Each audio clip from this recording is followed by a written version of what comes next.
ॐ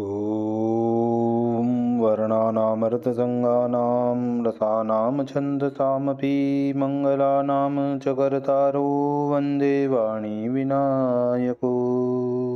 नारायणं नमस्कृत्य नरं चैव नरोत्तमं देवीं सरस्वतीं व्यासं ततो जयमुदीरयेत्।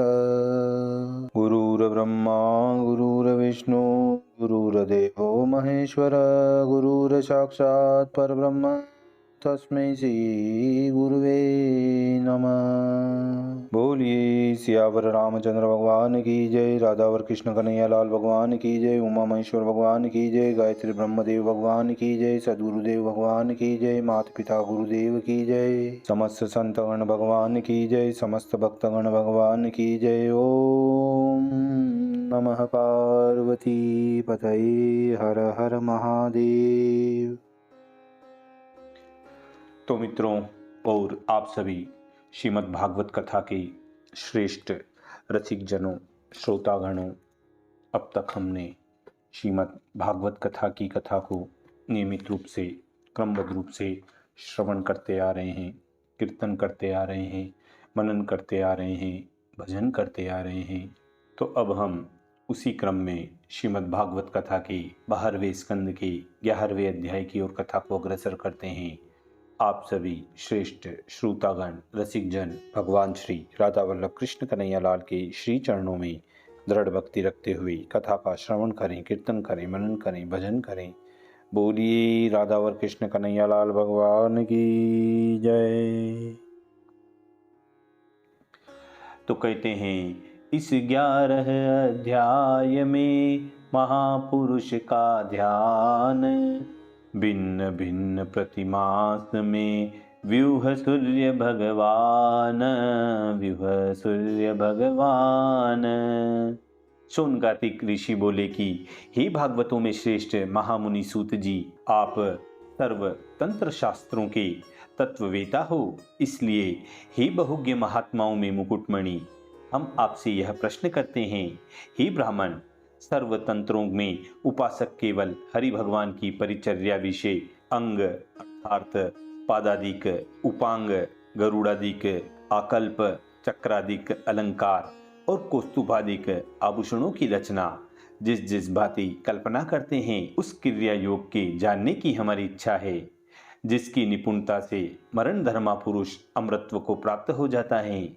हे सूत जी, आप उस विद्या के जानने वाले हैं, वह कृपा करके हमको बतलाइए, आपका कल्याण होगा। सूत जी बोले कि गुरु को नमस्कार करके विष्णु भगवान की विभूतियों का वर्णन करूंगा, जिन विभूतियों का साक्षात ब्रह्मादिक देवताओं ने भी वेद और तंत्रों में वर्णन किया है। देखिए, यहाँ एक शंका आती है कि बड़े आश्चर्य की बात है कि सूत जी कहते हैं कि अब अपने गुरु को दंडवत करके विष्णु भगवान की विभूति ऐश्वर्य का मैं वर्णन करता हूँ। यहाँ यह संशय होता है कि पहले स्कंद से 12 स्कंद के 11वें अध्याय तक विष्णु भगवान की विभूति का वर्णन नहीं हुआ क्या? फिर किसकी विभूति का वर्णन हुआ है? तो इस पूरी शंका के उत्तर में कहते हैं कि पहले ऐसा वर्णन हुआ है। 3 लोक, 14 भुवन, चराचर, यह सब ईश्वर का स्वरूप है। इसलिए विष्णु रूप जो संपूर्ण संसार है, उसी की विभूति का वर्णन हुआ है। और अब अकेले भगवान की महिमा और चरित्रों का वर्णन होगा। इसलिए सूत जी ने कहा था कि अब हम भगवान की विभूति का वर्णन करते हैं। इस प्रकार इस शंका का निवारण होता है। अब पुनः हम कथा की ओर चलते हैं, जहाँ सूत जी कहते हैं कि माया रूप, महतत्व, अहंकार, 5 तंत्र मात्रा, इन 9 तत्वों से 11 इंद्री, 5 महाभूत रूप यह विराट शरीर ब्रह्मांड उत्पन्न हुआ। जिस चैतन्य से अधिष्ठित ब्रह्मांड में पृथ्वी आदि सब लोक देखने में आते हैं, इन्हीं पृथ्वी आदि लोकों से भगवान के अंगों की पूजा करने में आती हैं। इस ब्रह्मांड को भगवान में कल्पित होने के कारण भगवान का देह रूप मानकर उसमें पृथ्वी को चरण रूप, स्वर्ग को मस्तक रूप, अंतरिक्ष को नाभि रूप, सूर्य को नेत्र रूप, पवन को नासिका रूप, दिशाओं को कान रूप, प्रजापति को निश्नेंद्रिय रूप, मृत्यु को गुदेंद्रिय रूप, लोकपालों को भुजा रूप, चंद्रमा को मन रूप, यम को भ्रगुटी रूप, लज्जा को ऊपर के ओष्ठ रूप, लोभ को नीचे के ओष्ठ रूप, चांदनी को दांत रूप, भ्रांति को हास्य रूप, वृक्षों को रोम रूप और मेघों को केश रूप कल्पना करते हैं। ऐसे ब्रह्मांड रूप का धूप, दीप, चंदन आदि से पूजन और ध्यान कर एक बार में नहीं बन सकता। इसीलिए पाषाण, धातु आदि की प्रतिमा में उस विराट देह की और अवयवों की कल्पना कर उसका पूजन और ध्यान ठीक ठीक करने में आता है। इस ब्रह्मांड रूप पुरुष का जो प्रमाण है, जैसी स्थिति है, वह प्रमाण और वह स्थिति भगवान की छोटी मूर्ति में भी जानी जाती है। इसीलिए मूर्ति में भगवान का पूजन करते हैं। मूर्ति में जो भगवान ने, प्रभु ने कौस्तुभ मणि धारण की है, यही शुद्ध चैतन्य धारण किया है, ऐसा मान रखा है। और प्रतिमा के वक्ष स्थल में श्री काची हैं, उनकी प्रभा से व्याप्त जीव हैं, उनकी माया ही अनेक गुणमयी वनमाला हैं, और वेद ही साक्षात पीतांबर हैं, और अकार उकार मकार रूप त्रिमात्रा वाला ओंकार ही यज्ञोपवीत हैं। सांख्य और योग के ये दोनों वसुधा के आधार रूप शेष भगवान हैं। वह अनंत नाम से प्रसिद्ध हैं। वही नारायण के विराजने के कमलासन हैं। और कोई कोई विद्वान लोग ऐसा भी कहते हैं कि अनेक रंग की जो परमेश्वर की माया है, वही अनंत आसन है। कोई कहते हैं कि धर्म ज्ञान आदि सहित सत्व गुण कमलासन है। इंद्रियों की निपुणता, मन का उत्साह, शरीर के बल सहित प्राण ही विराट स्वरूप की गदा है। जल का तत्व ही शंख है, तेज का तत्व ही सुदर्शन चक्र है, आकाश ही नीलवर्ण बिजली युक्त जगमगाता हुआ खड्ग है। आकाश रूप तत्व जो अंधकार है, वही ढाल है। काल ही शारंग धनुष है, और कर्म ही बाणों से भरा हुआ तुणीर तरकस है। इंद्रियां ही भाले वाले बाण हैं, मन ही रथ है, तंत मात्रा ही रथ की चाल है। अभय वरदान की देने वाली क्रिया ही विराट पुरुष की मुद्रा है। सूर्य, अग्नि, चंद्रमंडल पर पुरुष भगवान की पूजा करने का स्थान है। गुरु की दी हुई जो मंत्र दीक्षा है, वही पूजन करने वालों के संस्कार हैं। भगवान की परिचर्या ही आत्मा के पापों को नाश करने वाली है। 6 प्रकार भगवत शब्द का अर्थ लीला कमल है। धर्म यश दोनों चामर और व्यंजन हैं। हे द्विजों, छत्र धारण करने का निर्भय धाम विकुंठ है। ऋग्वेद, यजुर्वेद, सामवेद ही यज्ञ पुरुष भगवान का वाहन गरुड़ है। साक्षात भगवती लक्ष्मी जो भगवान के पार्श्व में विराजमान हैं, वह हरि की अनपायनी शक्ति है। पार्षदों में अधीश्वर जो मुख्य विश्वक्सेन हैं, वही तंत्र शास्त्र की मूर्ति हैं। अणिमादिक अष्ट सिद्धियां जो हैं, वह नंद, सुनंद आदि भगवान वैकुंठ विहारी के द्वारपाल हैं। तभी तो कहते हैं वासुदेव संकर्षण प्रद्युम्न अनिरुद्ध, कृष्ण चंद्र की जानिए 4 मूर्ति यह शुद्ध, 4 मूर्ति यह शुद्ध। वासुदेव, संकर्षण, प्रद्युम्न और अनिरुद्ध, यही श्री कृष्ण चंद्र आनंद कंद की 4 मूर्ति परम पवित्र हैं। जागृत, स्वप्न, सुषुप्ति, तुरीय 4 अवस्थाओं से और इनके कारण विषय, मन, अज्ञान और ज्ञान से भगवान जाने जाते हैं। यही भावना ईश्वर संबंधी है। अंग, उपांग, चरणादिक 4 भुजा वाली मनोहर मूर्ति, गरुड़ आदिक आयुध, आकल्प, अलंकार, इन 4 संयुक्त चतुर्मूर्ति भगवान हरि ईश्वर जागृत, स्वप्न, सुषुप्ति, तुरी इन 4 अवस्थाओं को धारण करते हैं। जो पुरुष इन 4 मूर्तियों का ध्यान धरते हैं, उनको भगवान वासुदेव 4 फल देते हैं। सो हे द्विजोतम, शौनक सुनहु यदुनाथ ब्रह्म कारण है, अपने प्रकाश हित परम प्रकाशमान, महिमा महान महिमा ही जाकी पर रही, विदु वपुदार विश्व रचे अहे अपमान, पालत रमेश रूप घालत महेश रूप, मूढ़न को गुड़ है अगुड़ जय है भक्तिमान, ज्ञाता सब लोकन को, त्राता सब दासन को, दाता रघुराज निज कंद पद प्रतिदान, दाता रघुराज निज कंज पद प्रतिदान। हे राजन, जिन मनोहर मूर्तियों की उपासना कही, अब उसकी सूत जी स्तुति कर रहे हैं। हे श्री कृष्णचंद्र, हे अर्जुन के प्रिय सखा, हे यदुकुल भूषण, हे वसुधा के द्रोही राजाओं के वंश के विध्वंस करने वाले, हे अग्नि रूप एक रस पराक्रमी, हे गोविंद, हे श्रवण मंगल, हे गोप वनिताओं के समुदाय और नारद भृत्यादिकों से पवित्र यश गाए हुए तीर्थों के समान पवित्र कीर्ति वाले, हे हरि, हे विश्वभावन, हे वैकुंठ विहारी, हमारे इस काल रूप संसार से रक्षा करो।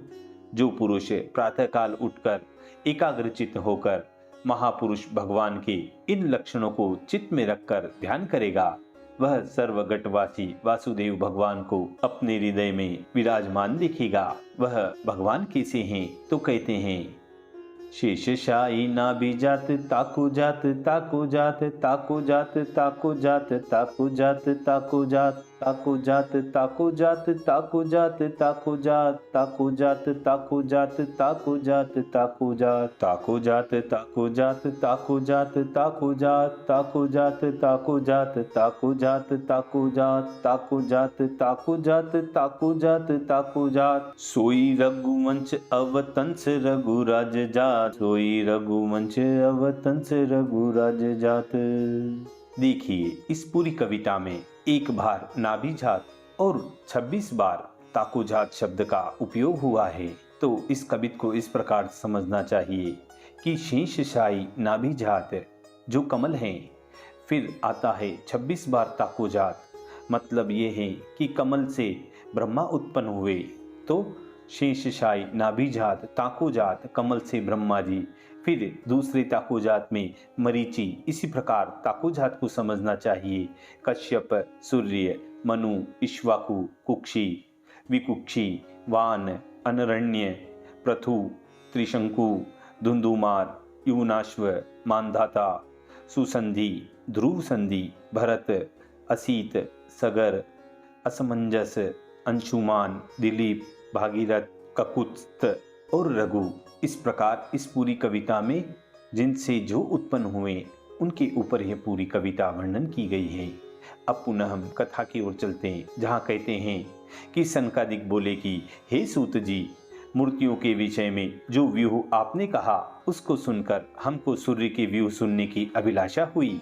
और राजा परीक्षित से श्री सुखदेव जी ने पंचम स्कंद में वर्णन किया था कि गंधर्व, अप्सरा, नाग, यक्ष, दैत्य, ऋषि और देवता, इन 7 का सूर्य संबंधी गण मास मास प्रति कहा है।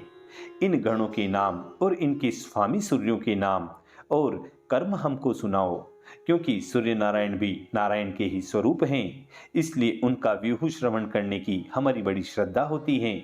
तब सूत जी कहते हैं कि सर्वर्थ जीव मात्र का आत्मा विष्णु भगवान की माया है।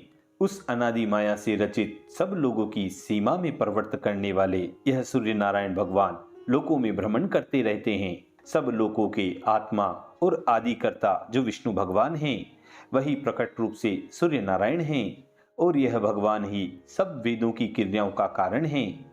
इसी से ऋषि लोग उन क्रियाओं से नाना प्रकार के कहते हैं। हे शौनक, भगवान ही सब कर्मों की प्रवृत्ति के लिए माया के संग काल, देश, क्रिया, कर्ता, अनुष्ठान, यजमान, साधन, यज्ञादिक, मंत्र, हविष्य, ये 9 प्रकार हरि की माया से हैं। इस प्रकार कवि लोग कहा करते हैं, काल रूप सूर्य भगवान चैत्रादिक 12 मास लोगों के कामों में कर्मों में प्रवृत्त कराने को अपने गणों के साथ लिए अलग अलग 12 रूप धारण किए घूमते रहते हैं। चैत्र के महीने में कृतस्थली नाम अप्सरा, हेति नाम राक्षस, वासुकी नाम नाग, तुम्बुरु गंधर्व, रतकृत यक्ष, पुलस्त्य नाम ऋषि, इनके साथ धाता नाम सूर्य विचरण करते हैं। वैशाख में पुंजक स्थली नाम अप्सरा, प्रहेत नाम राक्षस, लक्षणीर नाम नाग, नारद नाम गंधर्व, अथोजा यक्ष, पुलह ऋषि, इनके साथ अर्यमा नाम सूर्य विचरण करते हैं।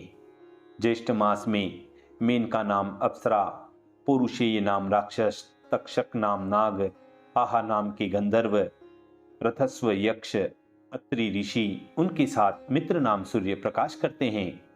आषाढ़ मास में रंभा नाम अप्सरा, मित्रस्वन नाम राक्षस, शुक्र नाम नाग, हुहु नाम गंधर्व, सहजन्य यक्ष, वशिष्ठ ऋषि इनके साथ वरुण नाम सूर्य प्रकाश करते हैं।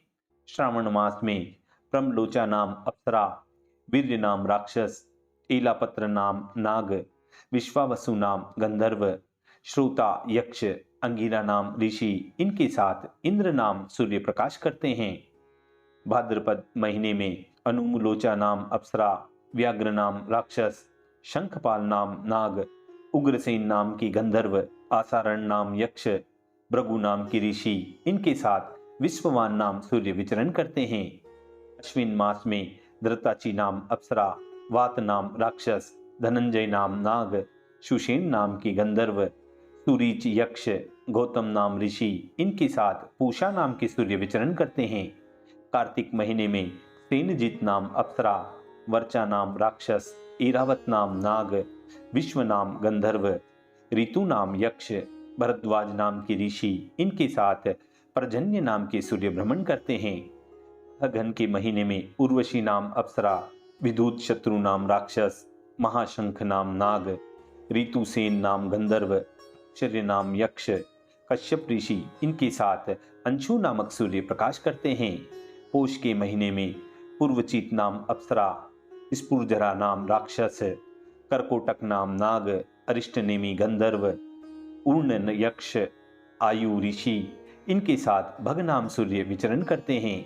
माघ मास में तिलोत्तमा नाम अप्सरा, ब्रह्मपीत नाम राक्षस, केवल नाम के नाग, धृतराष्ट्र नाम की गंधर्व, शतजीत यक्ष, जमदग्नि ऋषि इनके साथ त्वष्टा नाम की सूर्य नारायण विचरण करते हैं।